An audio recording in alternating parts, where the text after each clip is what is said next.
Chapter 16. Nick hung up the phone, a grim expression on his face as he turned to Adelmo. "Another dog was killed," he said, his voice heavy with sadness. Adelmo, however, seemed unfazed by the news, continuing their conversation as if nothing had happened. "So, about you moving to America?" he asked casually, steering the discussion in a different direction. Adelmo shared his story with Nick, recounting how his grandfather had helped him settle in America. "I turned 18 and my grandfather made it possible for me to find a place to stay," he explained. "He even covered my living expenses until I graduated from high school. I'll always be grateful for his support." Adelmo then expressed his appreciation for Nick, mentioning how he had been the first person to befriend him in a new country.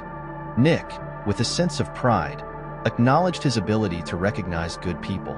"I have a knack for finding genuine individuals, and you seemed like someone who needed a friend," he told Adelmo. Reflecting on their high school days, Nick remembered how Adelmo had stood out by being the first student to have his own place.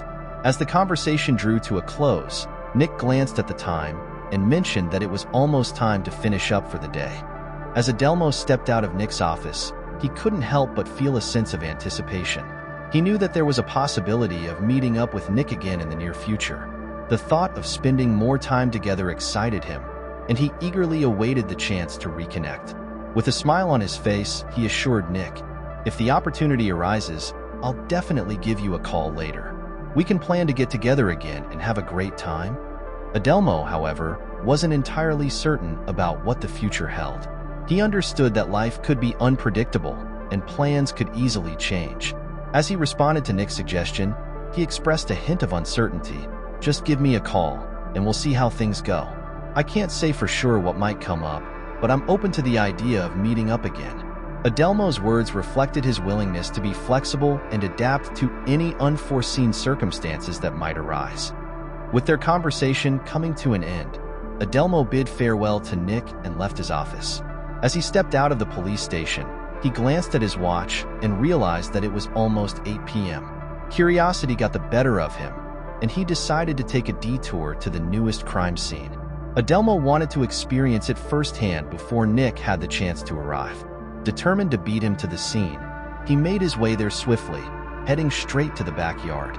The sight that greeted him was gruesome, with scattered pieces of a dog and a putrid stench that filled the air. Adelmo struggled to keep his composure, covering his nose with his sleeve in an attempt to shield himself from the nauseating smell. Adelmo cautiously surveyed the surroundings, his eyes darting from one corner to another, desperately searching for any trace that resembled the crime scene at the grocery store. His heart raced as he stumbled upon a damp patch of soil, its surface imprinted with a mark identical in size to the one he had seen before. Intrigued, he knelt down, his hands trembling slightly, to examine it more closely. Little did he know that danger lurked just inches away. Suddenly, a deafening blow struck Adelmo from behind, sending shockwaves of pain coursing through his body. The world spun around him as he crumpled to the ground, his consciousness slipping away. Unbeknownst to him, his assailant had silenced him, leaving him defenseless and vulnerable.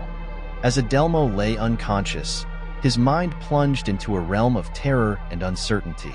The same haunting dream that had plagued him for the past 2 nights resurfaced, intensifying his fear for his own life.